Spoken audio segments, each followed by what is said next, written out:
Imagine a distant galaxy, filled with advanced civilizations, all thriving in their own ways. Among them was an empire, not unlike the great empires of Earth's history, powerful, expansive, and seemingly unstoppable. Yet this alien empire made one colossal mistake that would echo throughout the universe for centuries to come. They enslaved humans. What they didn't realize, however, was that in doing so, they set in motion a series of events that would change everything. Humans, for all their flaws, had something that the alien empire underestimated: resilience. What happened next would forever alter the course of both human and alien history. In this video, we delve into the story of this alien empire, exploring the rise and fall of their rule over humanity and how their mistake would ultimately lead to their downfall. By examining the rise of the alien empire and their decision to enslave humans, we uncover a fascinating and complex tale of power, control, and rebellion that offers insight not just into the alien empire but into the nature of humanity itself. Why did the aliens choose to enslave humans in the first place? What was it about humans that they didn't understand? And how did this seemingly insignificant species manage to rise up and challenge an empire that spanned countless worlds? The answers are both surprising and thought-provoking. So stay tuned as we uncover the story of the alien empire that made the mistake of enslaving humans. The empire in question was not the first to encounter humans. In fact, humanity had long been under the radar of various advanced species across the galaxy. Earth, for all its complexity, was a relatively quiet planet in the grand scheme of the cosmos. Yet, it was not entirely devoid of interest. Several alien civilizations had been monitoring Earth for centuries, curious about the planet's rapid development. They watched as humans discovered fire, invented the wheel, and began to reach for the stars. But it wasn't until a few centuries ago that an empire of immense power took notice. Known as the Zokar Dominion, this empire ruled over dozens of planets and species, with a military force capable of annihilating entire worlds in a single strike. Their technology was centuries ahead of anything humanity had ever seen, and their knowledge of the universe was vast. When the Zokar Dominion's scouts discovered Earth, they were initially indifferent. However, after analyzing humanity's potential, the decision was made to subjugate Earth and harness its resources. But the Zokar, unlike other species before them, had a more nefarious plan. They wanted to enslave humanity. At first, it seemed like a logical decision. Humans, while resourceful, were technologically primitive compared to the Zokar. The aliens thought that by enslaving humanity, they could harness the planet's untapped potential and use humans as labor for their empire's industrial expansion. The Zokar were known for their authoritarian rule and had a long history of conquering weaker civilizations, forcing them into servitude. The humans, they believed, would not resist. They were too young and undeveloped to pose a threat. But this assumption would prove to be their greatest mistake. What the Zokar did not account for was the unique qualities of the human spirit: resilience, creativity, and an unyielding drive for freedom. When the Zokar first arrived, they underestimated the ability of humanity to adapt and fight back. They set up their operations quickly and efficiently, deploying their advanced technology to subdue the humans and bring them under control. They built enormous labor camps and forced millions of humans into servitude, using them for mining, construction, and various other tasks that benefited the empire. For the Zokar, it seemed like a perfect system. Humans were cheap labor, easily controlled, and could be made to do the empire's bidding without question. But it didn't take long for cracks to form in their plan.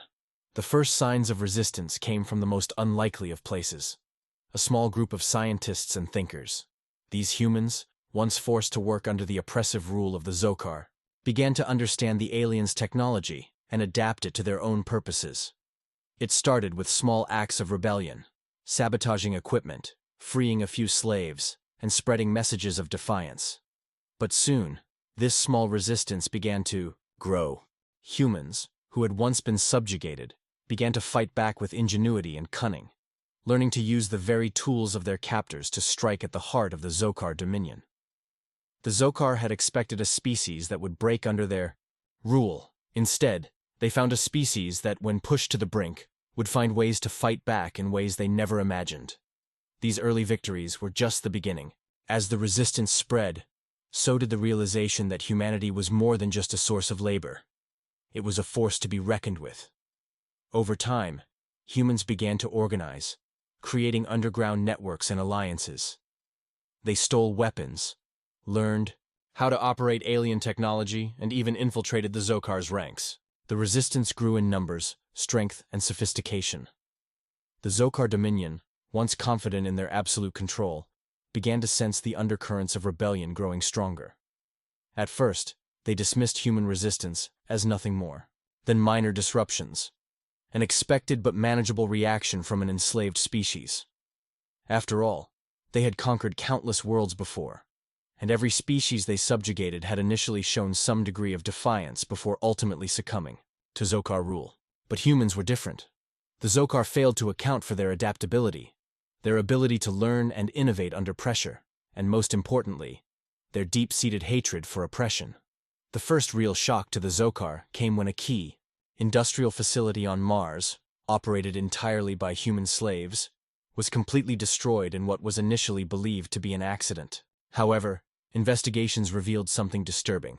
This was no accident. It was sabotage, a coordinated effort by a group of humans who had managed to access and manipulate the Zokar's own automated systems against them. This was unprecedented. No other species had ever successfully turned Zokar technology against its masters. The implications were terrifying. The Zokar attempted to tighten their grip, increasing surveillance and deploying harsher punishments for any sign of resistance. Entire colonies were subjected to mass executions, and human settlements were razed in an attempt to instill fear. But instead of breaking the spirit of humanity, these acts of brutality only strengthened the resolve of the growing resistance.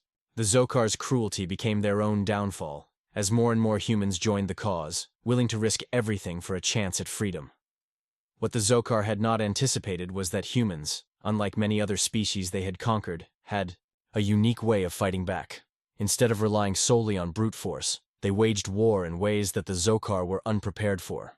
They disrupted supply chains, infiltrated communication networks, and used guerrilla warfare tactics that confused and disoriented their alien overlords. The Zokar, despite their technological superiority, were ill-equipped to handle an enemy that refused to fight in a predictable manner. One of the most critical turning points in the resistance came when a group of human engineers managed to reverse-engineer Zokar weaponry, creating energy-based firearms capable of piercing the armor of the alien soldiers. This was an unimaginable breakthrough, as no other enslaved species had ever been able to replicate Zokar technology before. With their newfound weapons, human forces launched a series of coordinated attacks on key Zokar strongholds, crippling their control over entire regions. One after another, these attacks proved devastatingly effective. The Zokar, now facing a full-blown rebellion, began to realize that humanity was not just a temporary problem. They were a legitimate threat. The Empire's forces, spread thin across multiple planets, struggled to contain the escalating conflict. Reports from across the occupied territories told the same story. Humans were rising up everywhere, and the Zokar were losing ground. The final straw came when the Resistance successfully hijacked a Zokar battlecruiser, one of the largest and most powerful ships in the Empire's fleet. This was an unthinkable achievement. Never before had an enslaved species managed to seize control of a Zokar warship. With the stolen vessel, the Resistance not only gained a tactical advantage, but also a powerful symbol of their defiance. The event sent shockwaves throughout the Empire, shaking the confidence of the Zokar leadership. Suddenly, the narrative had changed. Humanity was no longer an enslaved race struggling to survive. They were now a force capable of taking the fight directly to the Empire. The Zokar, desperate to regain control, deployed their most elite forces to crush the rebellion once and for all. But they were too late. Humanity had already adapted, learned from their captors, and turned their own strategies against them. The Resistance had evolved into a formidable army, one that could no longer be suppressed. As the battles raged on, more and more alien species, long oppressed under Zokar rule, saw humanity's defiance and found hope. Inspired by their courage, these species began revolting as well, leading to widespread chaos within the Empire. The Zokar Dominion was crumbling, not from an external threat, but from within. With their forces overstretched and their control slipping away, the Zokar found themselves on the brink of collapse. What had started as a simple decision to enslave an inferior species had now become their greatest miscalculation. The humans, once seen as insignificant, had turned the tide of history. The final battle was approaching, one that would determine not just the fate of humanity, but the fate of an entire empire. Would the Zokar find a way to regain control, or was their dominion doomed to fall? The answer lay in the last stand of the Resistance, a battle that would decide the future of the galaxy. The Zokar Dominion, once an empire feared across the stars, was now at the brink of total collapse. What had begun as a small, disorganized human resistance had evolved into a full-scale uprising, shaking the very foundations of Zokar rule. The stolen battlecruiser had not only provided humans with advanced weaponry, but had also granted them a strategic edge. With access to hyperspace travel, Resistance leaders could now strike at the heart of Zokar-controlled territories, disrupting supply lines and dismantling their command structure piece by piece. Every successful attack emboldened the movement, inspiring more uprisings across the empire. The Zokar, who had once viewed humanity as little more than expendable labor, were now facing an existential threat unlike any they had encountered before. Other enslaved species, long resigned to their fate, began to rise in defiance, emboldened by the defiant spirit of the humans. What had been a single rebellion had transformed into a full-scale revolution, one that even the Zokar's military might could not contain. In a desperate bid to regain control, the Zokar High Command ordered the deployment of their most feared weapon, the orbital eradicators, massive planetary siege stations designed to wipe out entire populations with devastating energy pulses. Their plan was simple: eradicate the Resistance by exterminating humanity itself. Earth, the homeworld of the rebellion, became the primary target.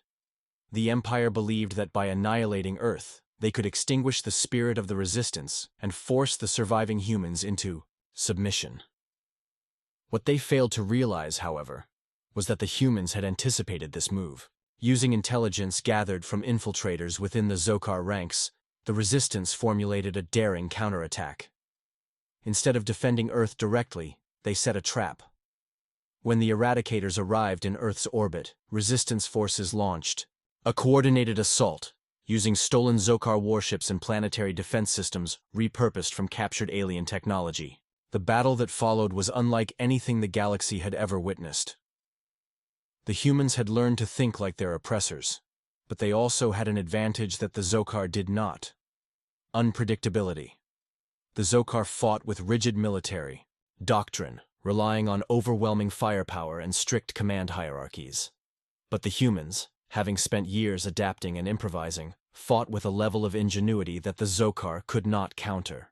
Small strike teams infiltrated the Eradicators, sabotaging their core reactors, while larger fleets engaged Zokar warships in open battle. The humans' unconventional warfare confused the Zokar commanders, making it nearly impossible for them to predict the next move.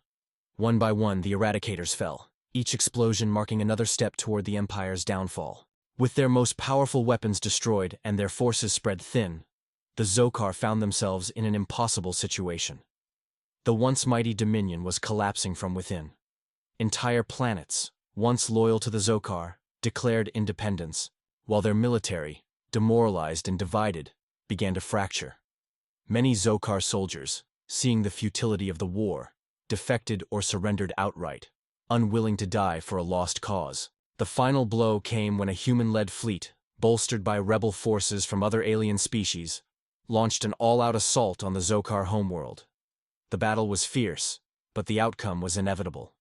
The Zokar leadership, once so confident in their empire's invincibility, found themselves cornered with no escape. When the final Zokar stronghold fell, it marked the end of an era. The empire that had enslaved countless civilizations was no more. But for humanity, the victory was not just about survival. It was about proving that no force, no matter how powerful, could break their spirit. In the aftermath of the war, the liberated species came together to form a new alliance, ensuring that such oppression would never rise again. Humanity, once seen as insignificant, had now earned its place among the stars. The very species that the Zokar had underestimated had not only survived, but had reshaped the future of the galaxy. The lesson was clear: never underestimate humanity's will to fight for freedom.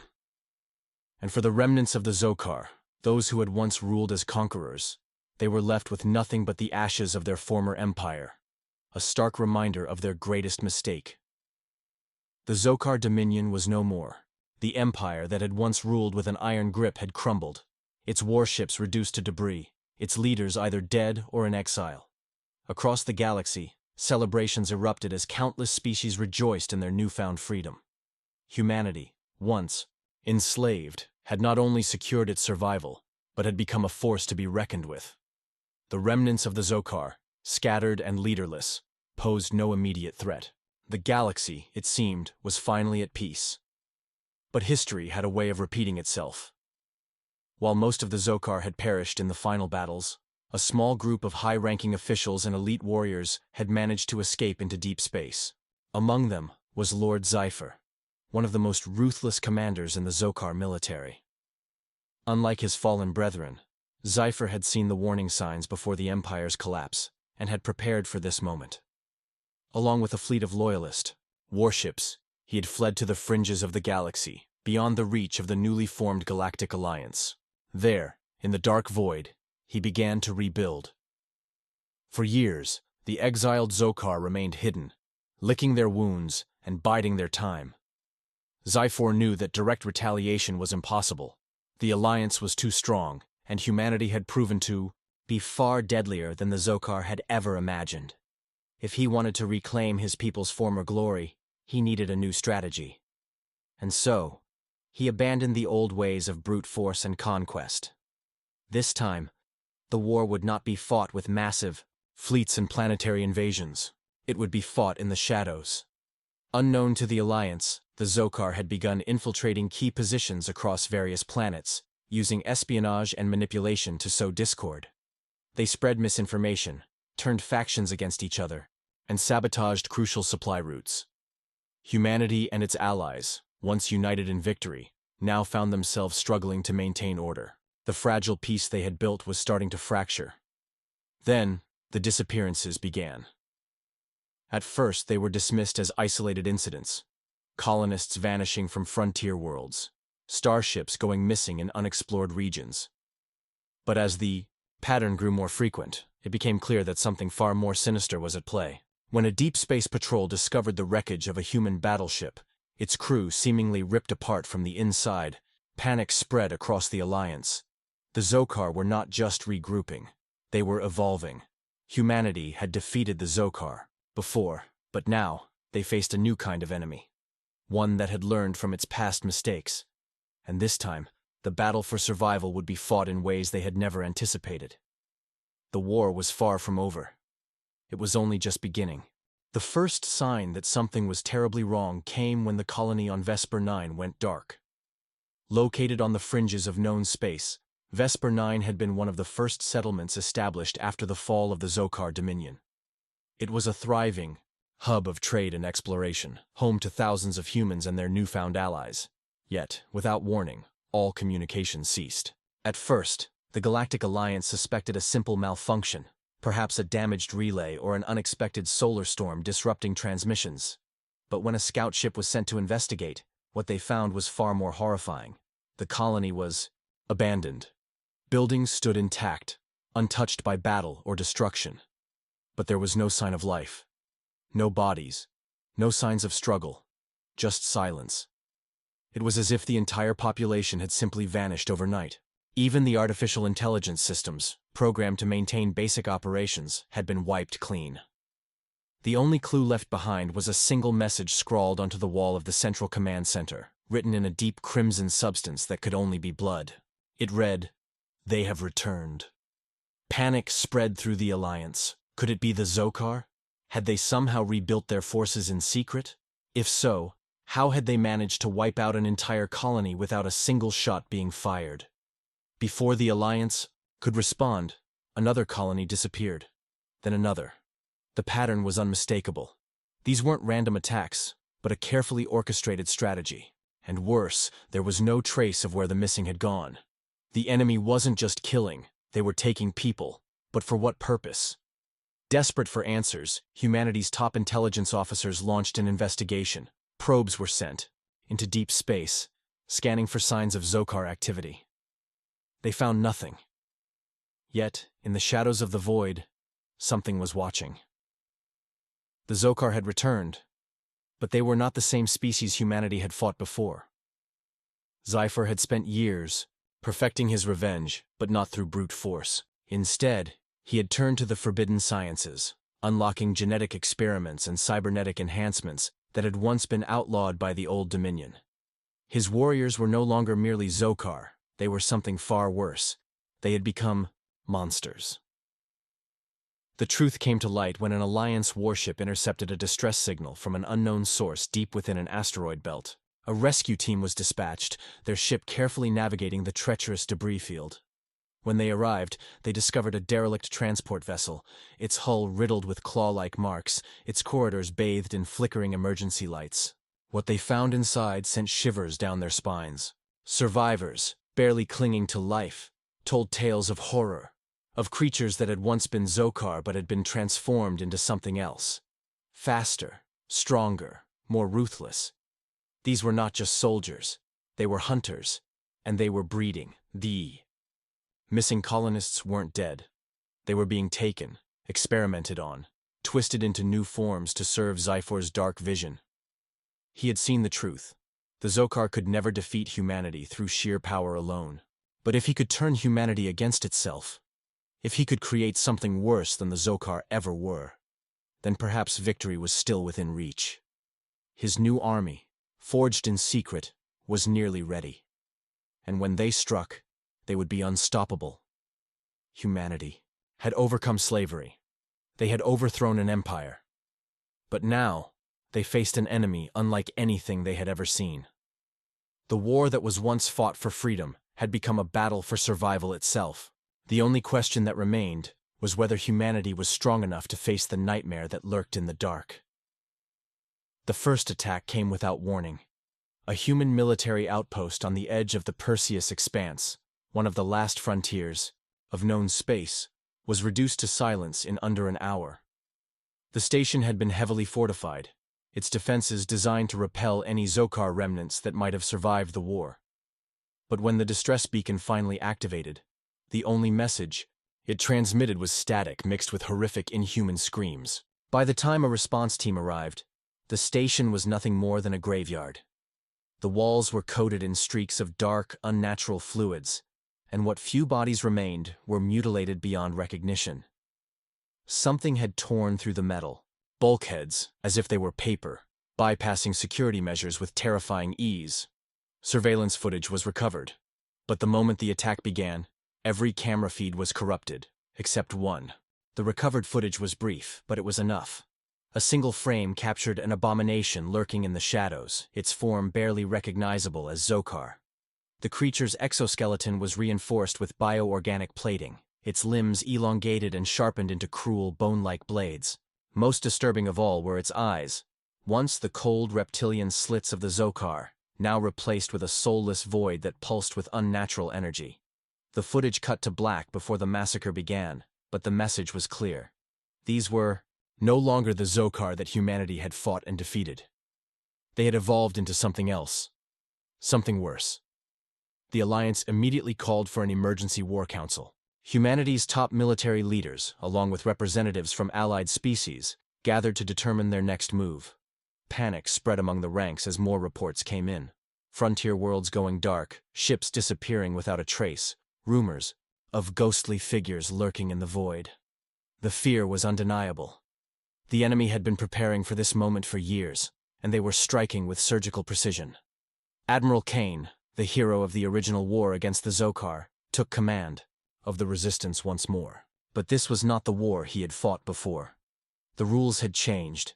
The Zokar had adapted. No longer relying on brute force, they were waging psychological warfare, instilling fear and paranoia across the galaxy. Reports surfaced of sleeper agents, former humans, and allied species who'd been taken and turned, their minds twisted into servitude. No one could be trusted. Even within the highest ranks of the Alliance, suspicion grew. Who was still truly human? Who had already been compromised? Desperate for answers, the Alliance deployed a Black Ops team to locate Zypher's hidden stronghold. Intelligence suggested that the Zokar warlord had retreated to an ancient, abandoned star system deep within the Veil Nebula, a place long believed to be cursed by older civilizations.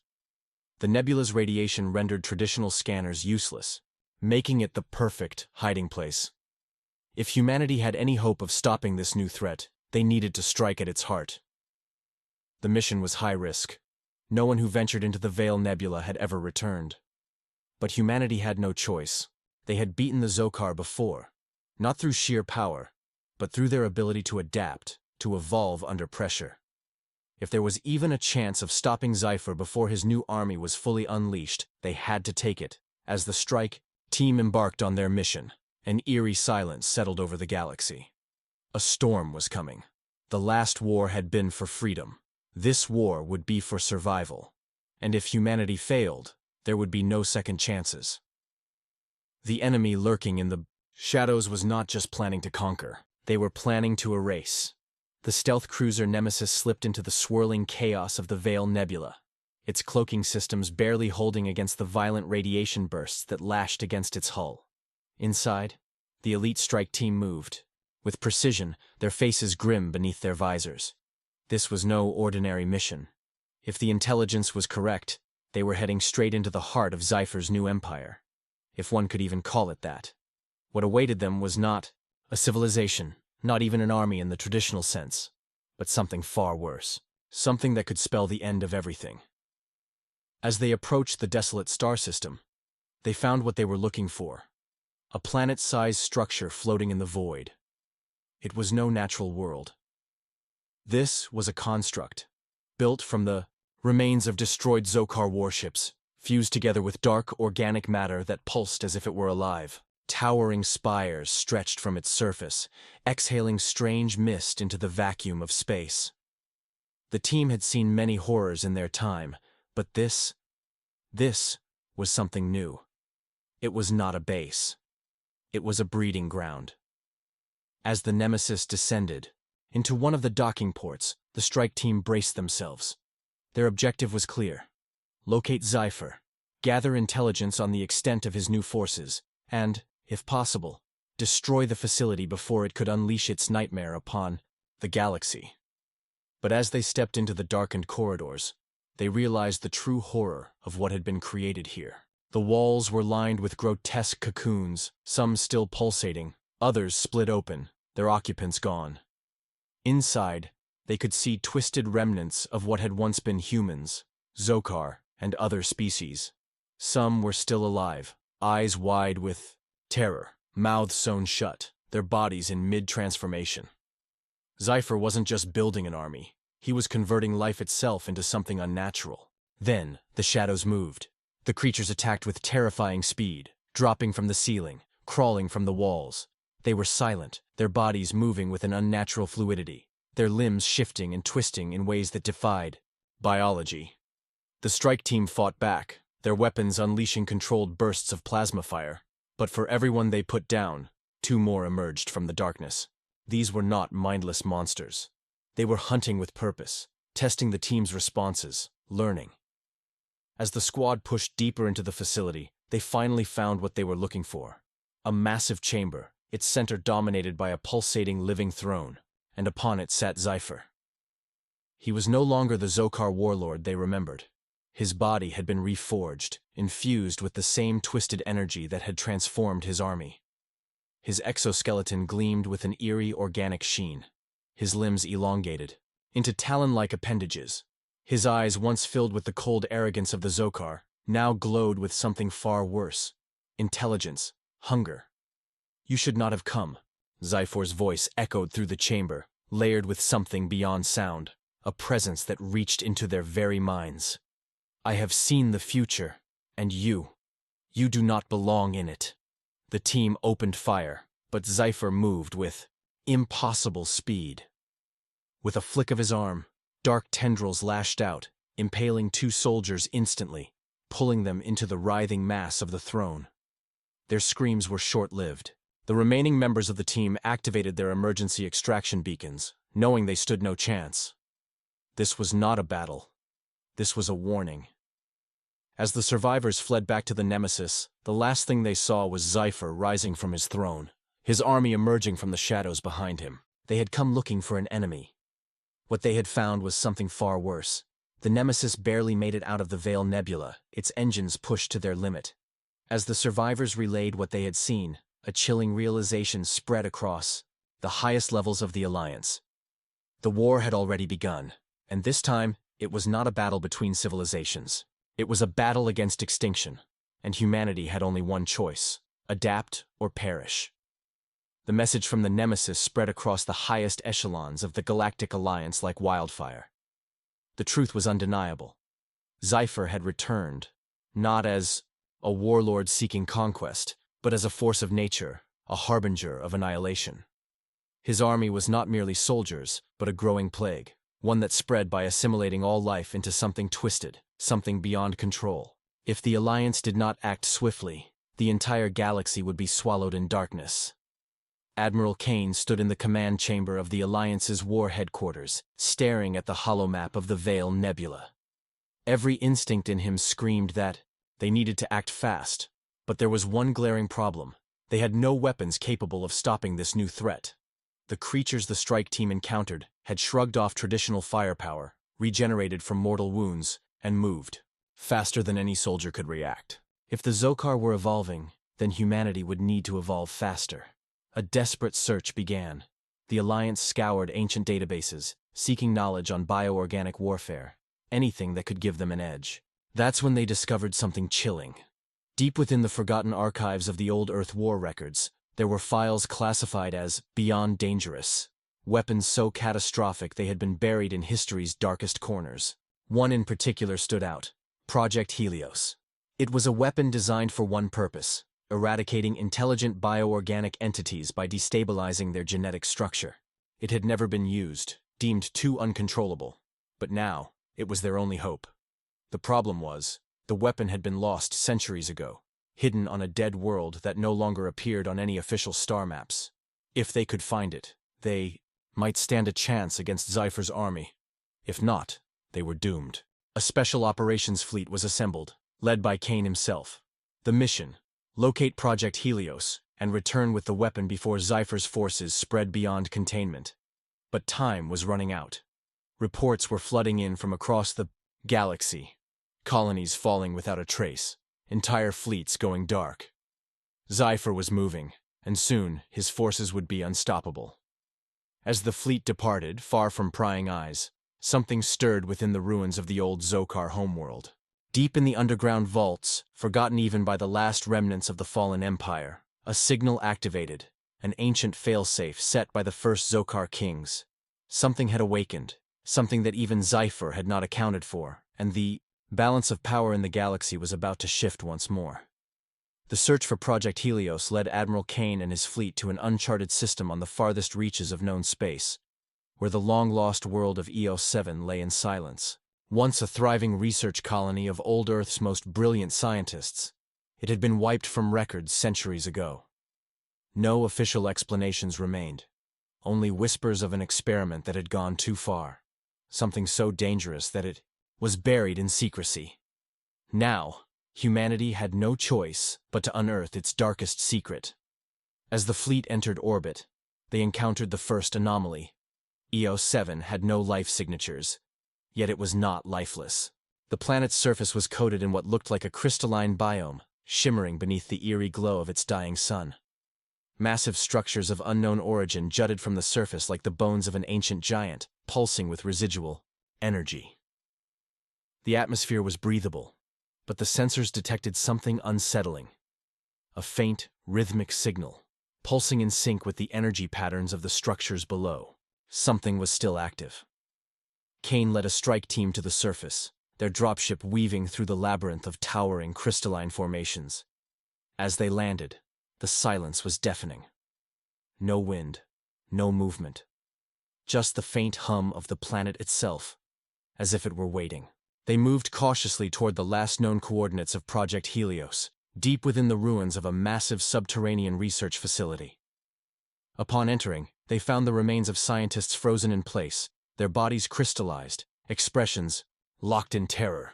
It was as if something had swept through in an instant, transforming them before they could even react. Yet their data logs remained intact, containing the final entries before the fall of EOS 7.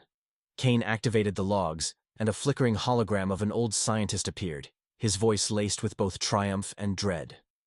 Project Helios was our greatest achievement, and our greatest mistake. We designed it not as a weapon, but as a cure. A living force capable of unmaking biological corruption, rewriting infected DNA to purge anything unnatural. But we did not realize it was too powerful. It began rewriting everything. It no longer distinguished between disease and life itself. It saw all biological matter as flawed, and so it cleansed. The team exchanged uneasy glances. If Project Helios had wiped out EOS 7, how could they control it against Cypher? Had they come searching for salvation, only to unleash another horror upon the galaxy? Their answer came too soon. As they reached the core of the facility, they found Project Helios, or what remained of it. A massive containment sphere floated above a chamber of pure energy, pulsating with a golden, liquid-like force. It was not just a weapon. It was alive, and it had been waiting. Then, the worst-case scenario unfolded. The rhythmic pulse of EOS 7 changed. The crystalline formations outside began to shift. The planet itself had not been dead. It had been dormant. And now, sensing new life, it awakened. A deep tremor rumbled through the ruins as massive crystalline constructs emerged from the surface. Defenders of Project Helios, created by the very force the scientists had sought to contain. They were neither machine nor flesh, but something in between, driven by a singular purpose, to ensure that Helios remained sealed forever. Kane had seconds to make a decision. If they left now, they might never find another way to stop Cypher. But if they stayed, they risked being consumed by the very thing they sought to harness. Then, another tremor. But this time, it was not from the planet. A rift tore open in the sky as Cypher's fleet arrived, drawn by the same signal that had led the humans here. He, too, had been searching. But unlike humanity, he did not seek to contain Project Helios. He sought to consume it. The battle for EOS 7 had begun, and the fate of the galaxy would be decided by which force, darkness or light, claimed the power first. The sky above EOS 7 ignited as Cypher's fleet descended, their twisted bioorganic warships piercing through the atmosphere like dark spears.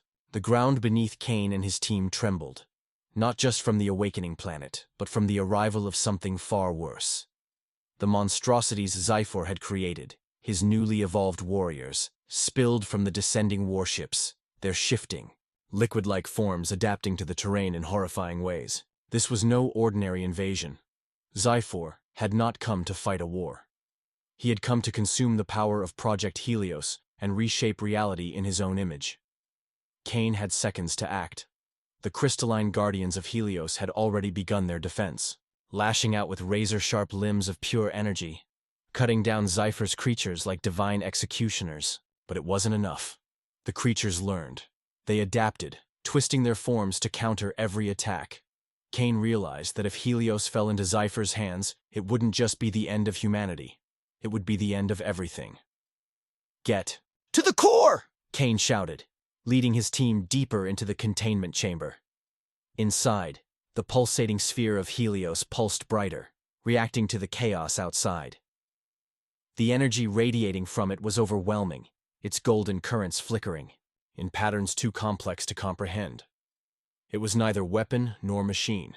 It was something beyond, something almost divine, and it was choosing. Then, the shadows darkened. Cypher had arrived. The warlord moved like a phantom, materializing from the darkness with an eerie grace. His body had fully transcended what he once was, his exoskeleton now a fluid, adaptive armor.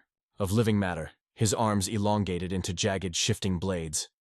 But his eyes, they were worse than before. They were voids, consuming the very light around them. "You don't understand what you're holding." Zypher's voice reverberated through the chamber, echoing in their minds as much as in the air. "Helios is not salvation. It is the end. Of all things, you think it will destroy me, but it will erase you too." Cain didn't flinch. He had faced death before, but this time, death had a face. "We're already dead if you take it." Zypher tilted his head, almost amused. Then, he struck.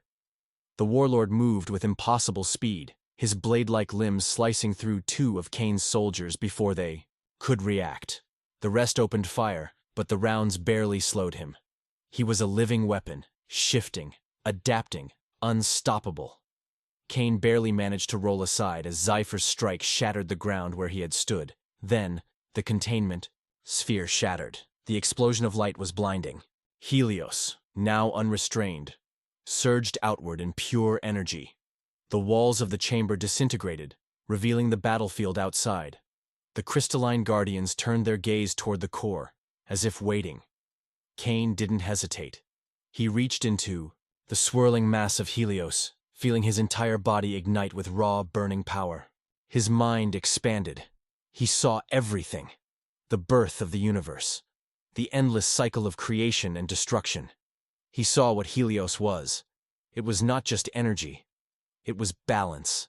A force older than time itself, created not to destroy, but to ensure that no force, no empire, no species became too dominant. It was the cosmic failsafe against beings like Zypher, and it had chosen Cain.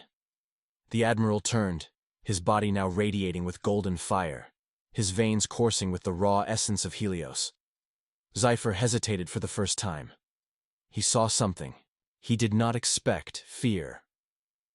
Cain lifted his hand. The battlefield outside froze. Zypher's creatures writhed in agony as the golden energy unraveled them, stripping away their corruption, returning them to what they once were. The sky itself burned, as Helios purged the darkness. Zypher roared in defiance, lunging at Cain with all his power. But Cain had transcended. He caught Zypher's strike mid-air, and in that instant, he saw into Zypher's mind. The endless hunger, the drive to dominate, the fear of insignificance. "You were never a god," Cain whispered. With a final surge of power, Cain unmade him. Zypher's form shattered, his body dissolving into nothingness, his consciousness erased from existence. His fleet crumbled, his army reverted to the life forms they once were before he had corrupted them. The war had ended in an instant. As the energy of Helios began to consume everything, Cain felt himself slipping away. His body was no longer his own. He was becoming part of the force itself. He could let go. He could ascend beyond mortality. But he made a choice. With his final strength, he contained Helios once more, sealing it back within its core. The light faded. The storm calmed. The battle was over. The surviving members of his team pulled him from the ruins, his body barely holding together from the strain. As they lifted off, the once dead world of EOS 7 began to change. Where darkness had taken root, new life began to emerge. Humanity had won, not through war, not through conquest, but through understanding. As the fleet returned home, the galaxy took its first breath of peace in a long time. But in the farthest reaches of space, something watched. For every force of darkness, there was always a force of light, and the balance had been restored. Please subscribe this channel for getting more interesting videos. Thanks.